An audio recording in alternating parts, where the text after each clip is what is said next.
when Jordan started to when they started coming up with, so he goes to the White Sox game, and this is all, I don't remember any of this, but it's been a long time. All right, it's been a long time. So he goes to the White Sox game, and word gets out that he may retire when Falk kind of leans over and says MJ wants to quit. I found myself, once all the news started breaking, and I felt really weird for this. I found myself getting like a little emotional over it, like someone just was died. Like they're getting ready to announce this guy's death. I'm like, what the hell is going on with me right now? Like, man, my eyes are starting to well. And this is years later. I understand. For like Corey, a diehard Kobe guy. That's when shit hits the gut hard. You know, George's not dead. Just all the different news outlets were breaking the news like it was someone dying. And I was just like, what did you guys think of all that? How big of a deal it was at the time. This was before he even said, "I'm done." Jay, we'll start with you. Um, to me, I remember it and I don't because I was young at the time, but now I think about the magnitude of it, like the biggest athlete in the world, just in the middle of his prime after just winning a champion. It's like Tom Brady quitting 5 years ago or something like that. It's just it seems so unreal, and it, it, just the magnitude, just looking back at it, just understanding the magnitude of it, kind of hit me. Corey. Just dissecting that speech, I don't know if anyone actually caught it, but he left the door open for a return.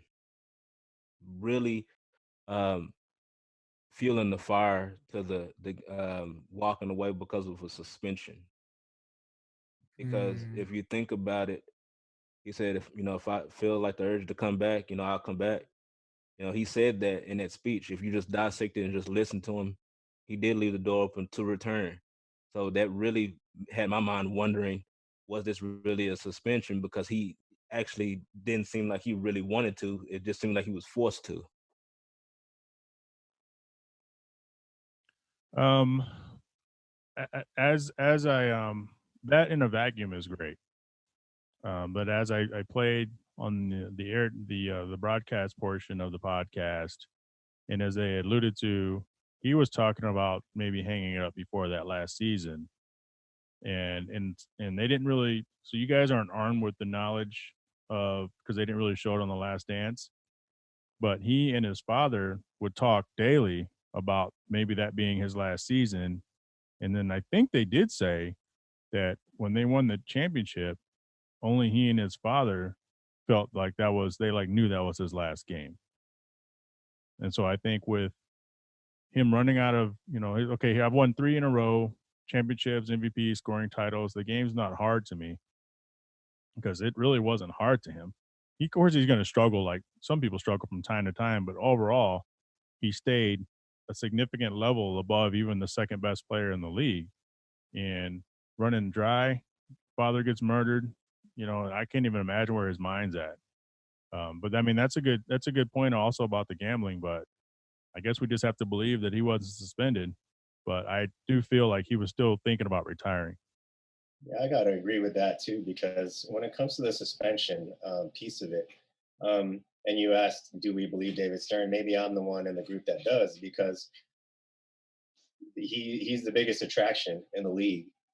If he was going to get suspended, 18 months is a very long time, and so just imagine how much revenue you're losing by your number one ticket, being sidelined for 18 months.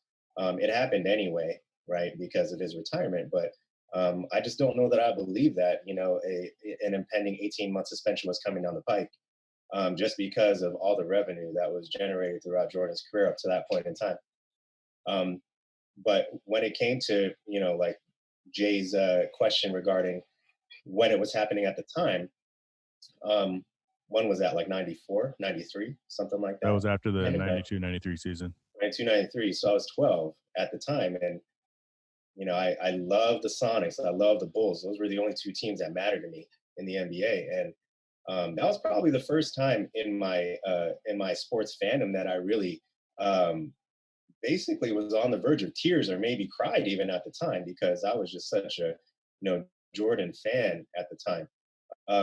The only other times that I had ever really felt that kind of sadness in sports was when Ken Griffey Jr. decided to go and play for the Cincinnati Reds instead of coming back to the Seattle Mariners. I legitimately cried because Jordan and Griffey are my two guys when it comes to my sports fandom.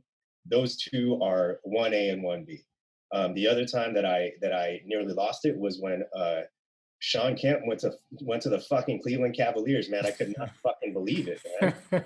So you You say when know, he and came back I mean, 100 you can pounds hear it in my overweight? voice, right? I mean, he's still I mad. just, yeah, no, you know what's funny, Corey, is that Jay and I were texting last weekend because they played the '98 All-Star game on ESPN, and one of the first things I said to him on his text when he hit me up, he goes, "ESPN2 right now."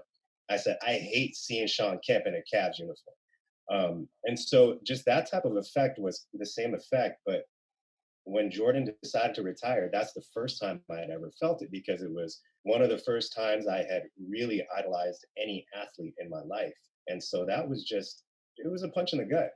But, you know, seeing that footage, you know, over 25 years later, I mean, you do have to understand that the man was going through so much at the time. So I think I'm more of the mentality of it was just his time to go. Mentally, he needed to let go at that point in time.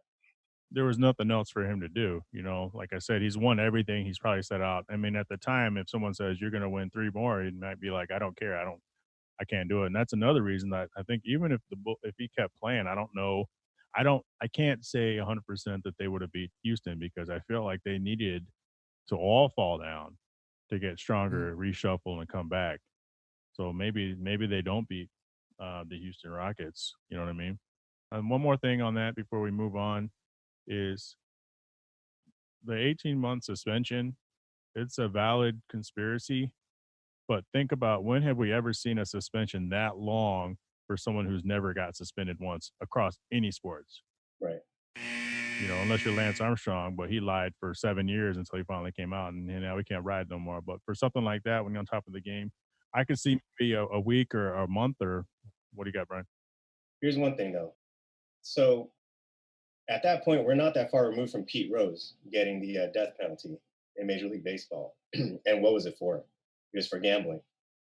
And so Yeah. when you think about it, and there's this documentary on ESPN that was airing about a month ago where he was doing an interview and they were talking about, you know, the rules within the game of baseball. And basically, the number one no-no is gambling. That is the one rule that holds the highest amount of punishment over, you know, steroids. And there have been a lot of players in the major leagues lately too, in the past few years, that have gotten 80 to over 100 game suspensions. A-Rod being one of them a few years back.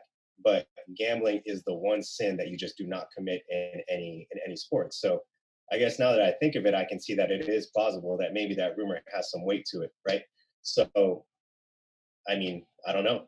Well, there's a huge distinction there, and Jay, you may have it, so go ahead.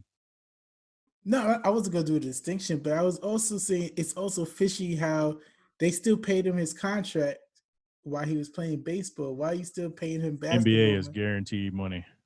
regardless. Well, even in baseball, though, But he those, retired though, so that means your contract must be going right. Still on. You get must be paid. suspended. And I see what you're saying, Jay, because Yeah. even in baseball, when players have gotten the 80 to 100 game suspensions because of their PED use, they've done so without pay. So one that I remember just a few years ago was Robbie Cano when he was with the Seattle Mariners. He got popped for steroids and he got an 80 game suspension right after the start of the first month of the year. I think it was last year, or no, 2 years ago because he was with the Mets last year. But yeah, it was all without pay. I mean, he wasn't hurting because with the Mariners, he had a 10-year, $240 million contract. So Of what's course. 80 games at that point in time? But Right, yeah. The distinction I was going to make is Pete Rose was gambling on baseball. right. Here's the one thing though that I will say that he was gambling on baseball, but he admitted to the fact that he was betting on his teams to win. I can't blame the guy, right? So, speaking of, let's move on to baseball. So, I know some of you were looking forward to seeing more. I think even Ben was looking forward to seeing more about Jordan and his time away from the Bulls. And him buying that $350,000 bus for his teammates and stuff. Looked like they were having a great time, and he could be a kid again. Brian, what were you thinking at the time? Because you love baseball, but baseball is a sacred sport, and it's made with a Yeah, it lot is. of And bullshit rules. yeah, baseball is the unwritten rules, right, is what you're alluding to, right? Yeah. But when it comes to baseball, I guess that was kind of the consolation prize, I guess, back as a 12, 13-year old when I was like, oh, Jordan's going to retire. Oh, he's going to play baseball. Cool. Um, but the thing that always surprises me is really how well he did, because a lot of it is highlighted on how shitty he played. Now, of course, he hadn't played baseball in what, half his life, basically, at that point in time. But when you go and look at the numbers at the end of that 18 months that he played, he scratched a 200 average with getting sent straight to Double A. And anybody that says, well, baseball is an easy game, all right, well, there are many facets to baseball. If you want to look at hitting, for example, um, I challenge anybody to go to a cage and set the velocity at 65 miles an hour, and I guarantee you will not make contact, period. And when you go to those levels at, like, even at, high A, single A, you're talking about guys now in the game today who are touching 95 to 100, at that low level. Imagine what you're seeing when you're making it up through the ranks and get up to the major leagues. So he was in Double A, and these kids aren't scrubs that are pitching to him. So they're probably at that point in time in the mid 90s, they're probably touching between 80 to 95 miles an hour at the top. And not only that, you're talking about pitches with movement. And for him to be able to go in there and scratch 200 at the end of his first full season, that's pretty remarkable. The other thing that Terry Francona also said during his interview was that he had a 13-game hitting streak to start it off. So if that's true, wow, that's great. I don't know if I believe that, because a 13-game hitting streak for anybody at any level is remarkable. It's almost unheard of. But to be able to get to the point where he did in 18 months, I think was pretty commendable for the way that he did it. I think it was true, but I think they were layups. Like, Yeah, little dribblers they were down the line, running it out. yeah, Yeah, they were probably like, okay, here's MJ. I just want to tell yeah, people hit my ball. I mean, you're dealing with. I mean, they're still great baseball players compared to all of us. But Corey, right. what do you have on that? Yeah, kind of echoing what Brian was saying. I'm not really a big baseball guy, but just to open it up with that streak, and then you can kind of see the struggles after that. Like I was telling you before about him struggling to hit the breaking ball, um, and then how he finished off that first season, and how high the his average was. Just starting out, at 31 years old, you're having to teach yourself a brand new skill. And just think about if you were to play something all your life, and then at a certain age, you're forced to, you are not really forced to, you're trying to learn something brand new, like baseball. And I don't know a whole lot about baseball, but it's a thinking sport, because if you think about it, if you're throwing the ball 95 miles, and it's not just, just swinging the bat and hitting the ball, there's different types of balls that they're throwing at you.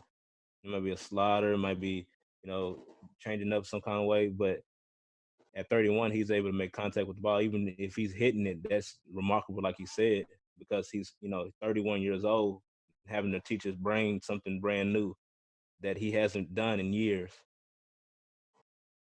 And I want to piggyback on something Corey said too, is that there are three major aspects of baseball. So you have your defense, you have your hitting, and you have your base running, and everything is situational. And like Corey said, it's not just the act of hitting a ball or catching a ball or throwing a ball. It's you have to know what to do in every single situation.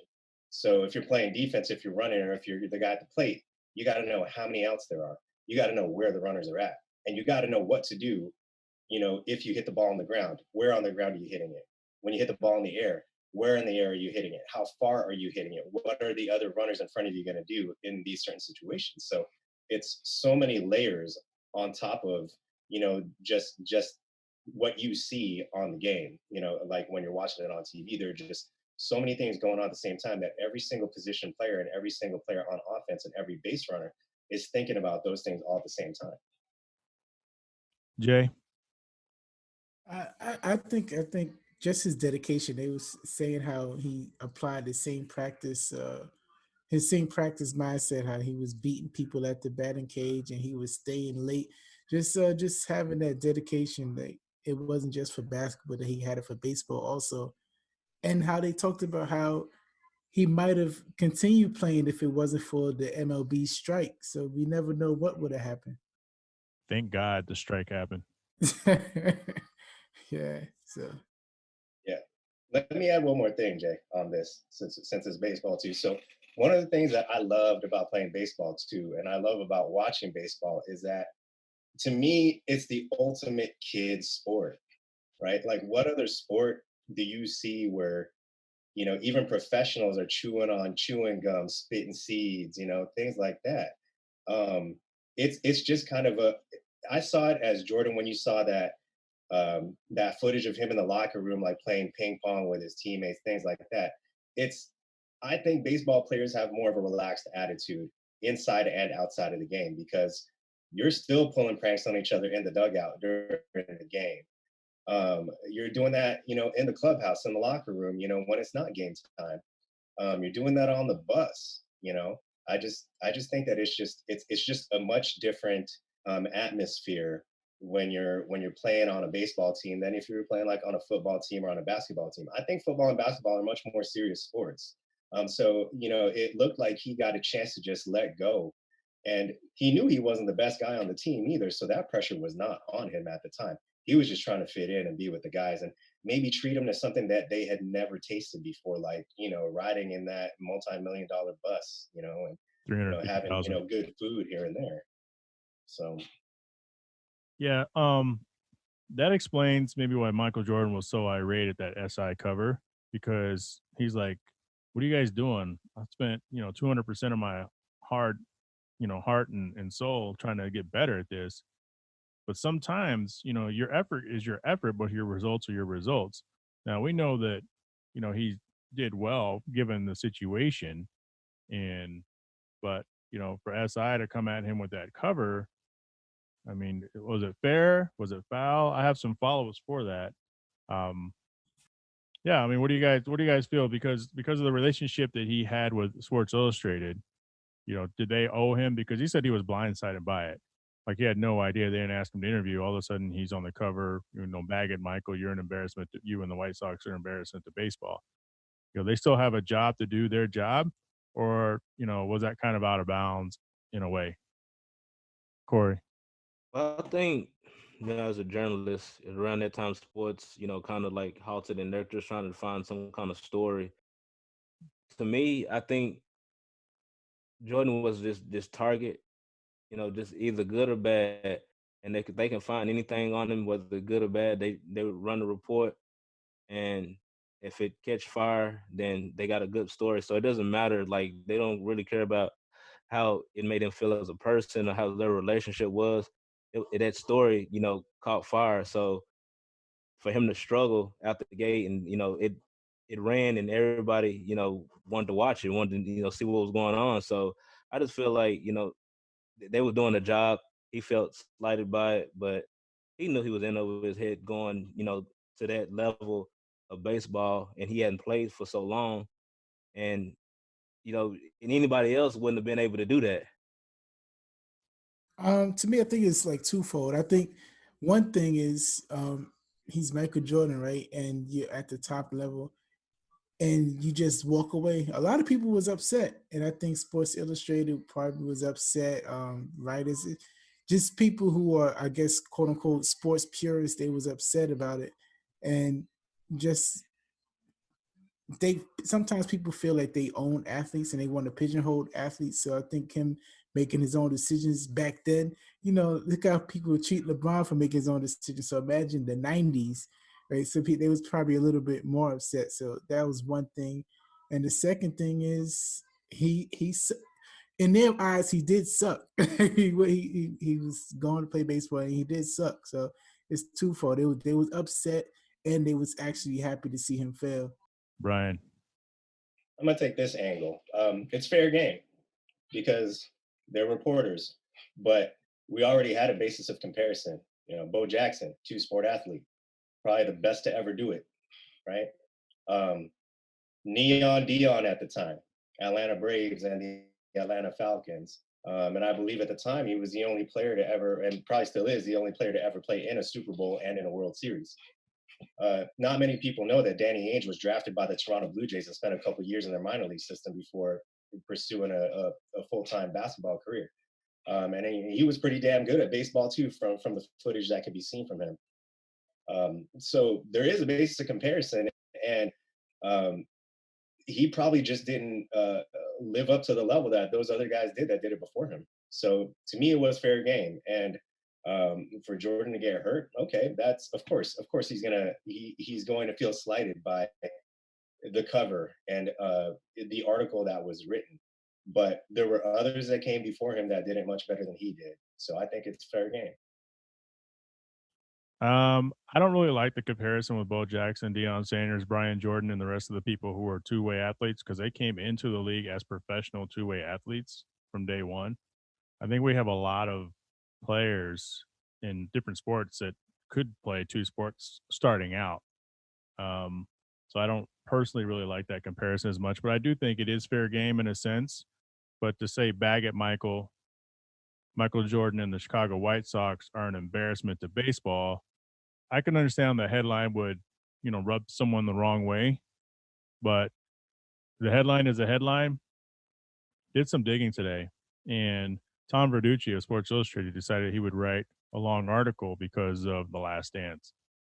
And what he said and what he found is that the rest of the league didn't really feel the same way as that SI cover did, which makes me wonder why the SI cover. You think something like that would be okay? We've talked to general managers from around the league, and they're all like, "Get the hell out of here! This is bullshit." If it wasn't Michael Jordan, blah blah blah. But they've talked to Oakland A's because Oakland A's were set. Apparently, according to this article that came out today, they were set to try to move Jordan around as well. And by the numbers, he really wasn't that bad. Like one of the excuses they gave was that when that cover came out, Jordan was just on his third week. That came out in March of 1994. Jordan was playing ball since August of 2013. Of 93. So he'd actually been playing for a while. So I don't know what. Yeah, he may have been moved up for 3 weeks. But when they ran the numbers, what they're saying is that of his 51 runs batted, 51 walks, and 30 stolen bases of the previous 4 seasons, the Chicago White Sox had 1,200 players in their organization on that level, majors and minors, it says. None of them reached those thresholds that Jordan did with Birmingham. And of the last 30 years, which is basically from 1990 to 2019, Wow. they said there were 8,000 players in the White Sox organization. Only 9 of them hit those numbers. 5 of them reached the big leagues. So, could he have played in the big leagues? Maybe he wouldn't have been a star. He would have been, I don't know how many people on the roster. He would have been sent up and down all year, 25th player or whatever. But I don't know. That cover doesn't really reflect the reality, it sounds like, based on the article that I read, because I don't remember. What sort of a player was Michael Jordan in baseball? Well, he was on his way to the major leagues. And that may surprise you given the fact that Jordan hit only .202 in 1994 for the Double-A Birmingham Barons. But Jordan was 31 years old and he had not played baseball since high school. Jordan was getting better as the year went on. He hit .276 in August, and after the season, he went to play in the Arizona Fall League, where teams send many of their top prospects, and Jordan hit .252. Now, during the season in Birmingham, Jordan showed a knack for driving in runs, understanding the strike zone, and stealing bases. All good barometers of future success. Jordan had 51 RBIs, 51 walks, and 30 steals. How impressive is that combination? Well, go back over the last 4 years in the entire Chicago White Sox organization. That includes majors and minors. And that includes more than 1,200 player years. How many of those seasons included at least 51 RBIs, 51 walks, and 30 steals? Exactly 0. Last year in the major leagues, only 3 players reached those milestones. Those were Jonathan Villar, Ronald Acuna Jr., and Christian Yelich. Now, I asked Terry Francona if he thought that Jordan was on his way to being a major leaguer. Francona is now the Indians manager, and at the time was the manager for Jordan at Birmingham. And Francona said yes. He said, I thought it would take 3 years for Jordan to get the 1,500 at-bats he needed to be a major leaguer. Now, Jordan could have gone directly to the major leagues. At the time, Sandy Alderson was the general manager of the Oakland A's, and he offered Jordan a major league contract. He'd be on the opening day roster as part of the 25-man team. Jordan wasn't interested. He wanted to play for the White Sox, but he also wanted to earn his major league spot, not be handed one. One thing I do remember, though, have you guys ever sold anything that you regret selling memorabilia-wise? I keep all my shit. You can see it right behind me. So Jay. I mean, I had a major basketball card collection that I got rid of a couple of years ago, which was dumb. Yeah. Corey, you got anything? Absolutely not. Anything that I get my hands on, I make sure I keep it as far as memorabilia. I've gone through some times and I've needed money and I've sold so many things. All my Jordan stuff is gone. One of the things that every time they talk about Jordan playing baseball, I always think about one item that I had. So in October of 1994, that was the fall after I graduated high school, I went to visit my aunt in Portland, Oregon. She has a friend who worked at Nike. So she brought me over a gift. I have a book, a Nike book autographed by Phil Knight, made out to me. And she took me to visit the Nike compound in Beaverton, Oregon. So we got to go to all the cool buildings and stuff. And then we stopped by the employee store. Now, I don't know how it is now, but back then you weren't allowed to go in unless you're an employee, not even if you were a friend. So I waited outside and she went inside and got me some cool stuff. But one thing that she got me was a Michael Jordan spring training baseball. And on that baseball, on one side has a swoosh on it. Other side, it had a Jumpman logo inside a baseball diamond. Nice. It says Nike limited edition spring training baseball, whatever. And I sold that thing. And for how much? Shockingly, not a lot. I don't remember how much I sold it for, but I remember it wasn't a lot. It wasn't a lot at all. But it's one of the small things that, you know, every time they talk about Jordan playing baseball, I think about, and I'm like, fuck. That thing was pretty fucking cool. Should have kept it, man. That's a good piece. It was a story that after it's totally unrelated. When Kobe passed away, I think it was Jeff Van Gundy. He had signed a pair of basketball sneakers from Kobe Bryant personally. He had these shoes, and he gave them to a kid. Then Kobe Bryant passes away. Did y'all hear about that? Yeah, he was saying on like one of the tribute shows or a telecast or something. Yeah, I was like, wow, you had a signed shoe from Kobe and you gave him away. I think that's related. But here's the thing: those people, you don't think about what you have till it's gone, right? Because all those people in those circles, man, they probably have rooms full of jerseys and shoes and all sorts of signed stuff. And you hear about these famous athletes, they give away their memorabilia eventually, or if they don't charity it, they just give it away to people, friends and stuff like that. But there's going to be a day, like you see behind Brian, all that stuff behind him, that's not going anywhere.